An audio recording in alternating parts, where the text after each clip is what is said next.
My brother framed me for theft, and after 5 years, my family finally admitted the truth. 5 years ago, my life turned upside down because of something my brother, Tom, did. We were tight growing up, just 2 years apart, in a small town where everyone knew your business. Our family wasn't perfect. Money was always tight, and our parents had their share of arguments. But I thought Tom and I were solid. We worked together at our dad's hardware store, a place that had been in the family for years. That's where it all went wrong. Tom framed me for stealing from the store, and it cost me my job, my reputation, and for a long time my family. It started with small red flags. I handled inventory and the register at the store while Tom worked odd shifts, often showing up late or bailing early. I covered for him, figuring that's what brothers do. Then I noticed money missing from the register. $20, $50, sometimes $100 over a few weeks. I was the one balancing the book, so it stood out. I asked Tom if he'd seen anything weird since he was around during some of the shortfalls. He brushed it off, blaming sloppy customers or my math. I trusted him, didn't push it. That was my first mistake. One afternoon, Dad asked me to meet him at the store after closing. I walked into his office and he was sitting there, face tense, holding a stack of receipts and a bank statement. He said $3,000 had vanished from the store's account over a few months, and everything pointed to me. I was floored. I swore I hadn't touched a dime, but he showed me security footage. Grainy, but it showed someone who looked like me at the register, slipping cash into their pocket after a sale. The person was wearing my jacket, my cap, and had my build. I realized it was Tom. He'd dressed like me, used my employee code, and made it look like I was stealing. I tried to explain it wasn't me, that Tom and I looked similar enough to trick the camera, especially with my clothes on. But Dad wasn't having it. He said the evidence was clear, and Mom, who was there too, agreed, saying I'd seemed off lately. Tom was in the room, silent, just letting them accuse me. I got fired right there, and they told me to move out of the family house. The news spread like wildfire in our town. Suddenly I was the guy who stole from his own family. Old friends ghosted me, and no one would hire me locally. I felt betrayed, not just by Tom, but by my parents for believing him without question. A month later, I packed up and moved to a new city, cutting contact with almost everyone. I was determined to start over, but the sting of what Tom did, and my family's refusal to see the truth, followed me. After I left town, I tried to put the whole mess behind me, but it wasn't easy. I'd lost my job, my home, and my family's trust, all because Tom framed me for stealing from our dad's hardware store. I moved to a new city a few hours away, got a job at a warehouse, and rented a cheap apartment. It was a fresh start, but I was angry all the time. I kept replaying that day in Dad's office, the way he looked at me like I was a stranger, how Mom didn't even question the evidence, and how Tom just stood there, letting it happen. I couldn't shake the betrayal. For the first year, I barely spoke to my family. Mom called a few times, leaving voicemails about how I should make things right, but I didn't know what that meant. I hadn't done anything wrong. Tom texted once, acting like nothing happened, asking if I was doing okay. I didn't reply. I was trying to move on, but the rumors followed me. A cousin mentioned that people in town were still talking about how I'd robbed the family business. It made finding peace impossible. I started keeping to myself, avoiding social media, and focusing on work to stay sane. Then, about 2 years after I left, something shifted. I got a call from my sister, Emma, who was the only one who'd stayed neutral through the whole thing.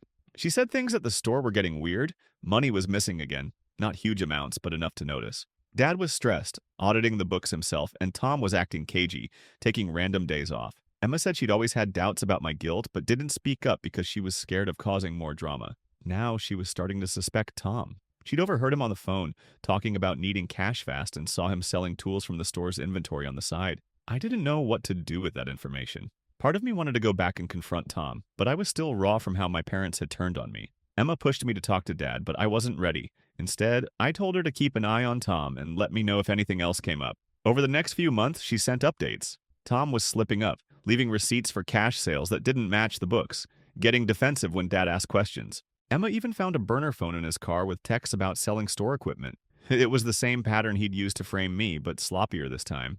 I started to feel a mix of hope and dread. Hope because maybe the truth was finally coming out. Dread because I didn't know if my parents would believe it, even with proof. I told Emma to gather whatever evidence she could, receipts, screenshots, anything concrete. I wasn't sure what I'd do with it, but I knew I couldn't let Tom keep getting away with this. After months of updates from my sister Emma about Tom's shady behavior at the hardware store, things finally came to a head. I'd been living in a new city for almost 5 years trying to rebuild my life after Tom framed me for stealing $3,000 from our family's business. The betrayal had left me cut off from my parents and most of my old life, but Emma's reports, missing money, Tom's side deals, the burner phone, gave me a chance to clear my name. I wasn't sure if I was ready to face my family, but I couldn't let Tom keep lying. Emma sent me a folder of evidence she'd collected, mismatched receipts, screenshots of texts from Tom's burner phone about selling store inventory, and even a photo of him meeting a guy in the parking lot with a stack of power tools. It was solid, but I knew my parents might still side with Tom. They'd believed him over me before. No questions asked. I told Emma to show Dad the evidence, but not mention I was involved. I didn't want to be there when it went down. I was still too angry to face them. A week later, Emma called me, voice shaking. She'd shown Dad everything, and he'd confronted Tom. At first, Tom denied it, but when Dad checked the store's inventory against Emma's photos, it was undeniable. Tom broke down, admitting he'd been skimming cash and selling tools to cover gambling debts. Then came the bombshell. He admitted he'd framed me 5 years ago to take the heat off himself. He'd worn my jacket and cap, used my employee code, and set up the security footage to make it look like I was stealing. Dad was floored. Mom, who was there, started crying, saying they'd made a terrible mistake. Dad called me that night. It was the first time we'd spoken in years. He sounded broken, apologizing over and over for not believing me. He said he should have seen through Tom's lies, that he'd been too quick to judge me. Mom got on the phone too, saying how guilty she felt for shutting me out. They begged me to come home and talk. I didn't know what to say. Part of me wanted to scream at them for throwing me away so easily, but another part just felt tired. I told them I needed time and hung up. Tom got fired from the store and Dad pressed charges for the recent thefts. I heard he moved out of town, but I didn't care enough to keep up. My parents kept reaching out, trying to make amends. They offered to pay for therapy, help me move back, even give me a stake in the store. I visited once about a month later, and it was awkward, but not terrible. They were trying, and I could see they meant it.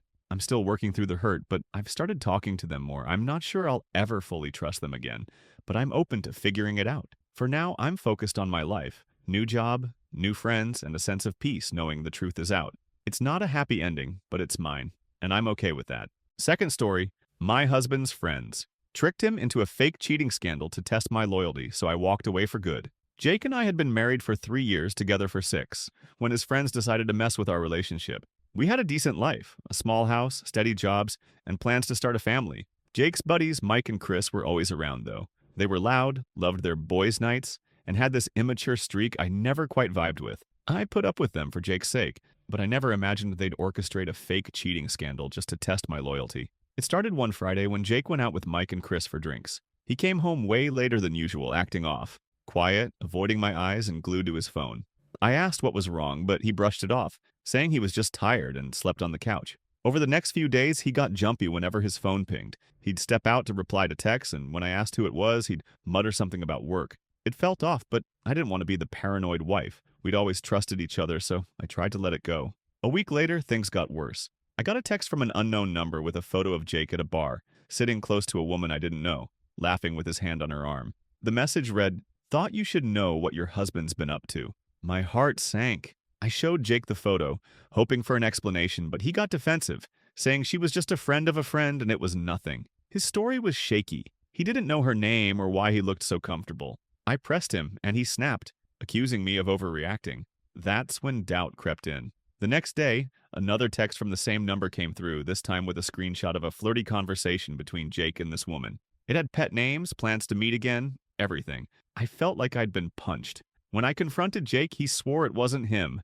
but he was sweating, stumbling over his words, and refused to show me his phone. I didn't know what to think. I started remembering how Mike and Chris always teased Jake about being tied down during their nights out.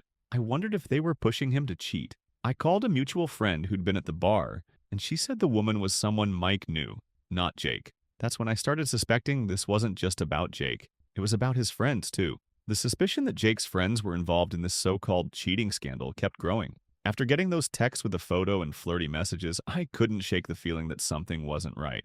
Jake's defensiveness didn't help. He was still dodging questions, refusing to show me his phone, and acting like I was the problem for asking. But my gut told me there was more to it, especially after my friend said the woman in the photo was connected to Mike, not Jake. I decided to dig deeper, even though part of me dreaded what I'd find. I started paying attention to Jake's routine. He was spending more time with Mike and Chris, claiming they were just hanging out.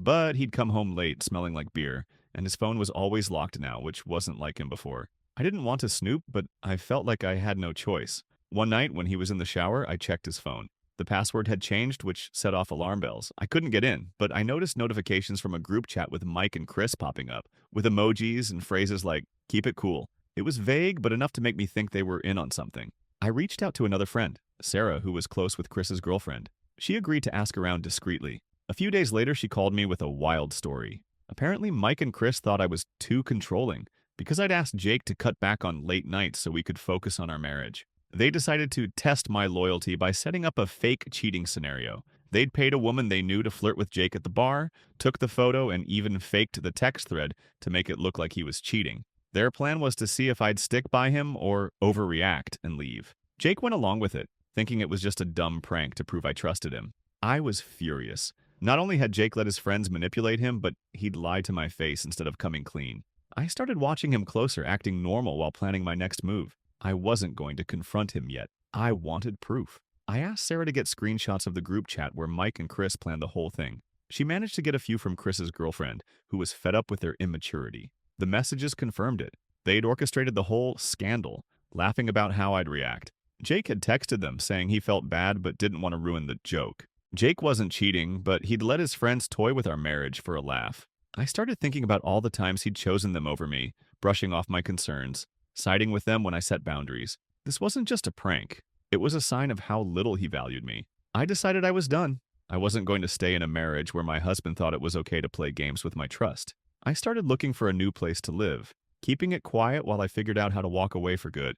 Once I had the screenshots from the group chat proving Jake's friends Mike and Chris had set up the fake cheating scandal, I knew I couldn't stay in the marriage. It wasn't just about the prank. They'd paid a woman to flirt with Jake, faked texts, and sent me photos to make it look like he was cheating, all to test my loyalty. What hurt most was that Jake went along with it, lying to my face instead of telling me the truth. I felt like our whole relationship had been a game to him and his buddies. I'd spent years building a life with him, and this showed how little he respected me. I didn't confront Jake right away. I needed to get my ducks in a row. I found a small apartment across town and started moving my things out slowly, taking clothes and personal stuff when he was out with his friends. I didn't want a big scene. I just wanted out.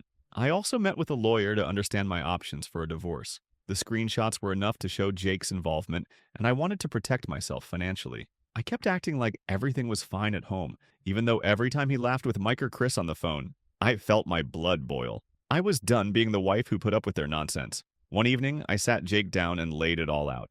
I told him I knew about the fake cheating scandal, showed him the screenshots, and said I was leaving. He looked shocked, like he hadn't expected me to find out. He tried to explain, saying it was just a stupid joke and he didn't think it would hurt me. He admitted he'd gone along with it because Mike and Chris thought I was too uptight and needed to prove I'd stick by him. I told him it wasn't about loyalty. It was about trust, and he'd shattered mine by letting his friends manipulate our marriage. He begged me to stay, saying he'd cut them off, but it was too late. I'd seen who he really was. I moved out the next week. Jake tried calling and texting for a while, apologizing, promising to change, but I didn't respond. I heard from mutual friends that Mike and Chris thought the whole thing was hilarious until Jake turned on them, blaming them for ruining his marriage. Apparently, their friend group fell apart after that, but I didn't care. I blocked them all and focused on starting over. I got a new job, joined a gym, and started therapy to work through the anger and betrayal. It wasn't easy. Some days I missed Jake, or at least the version of him I thought I knew.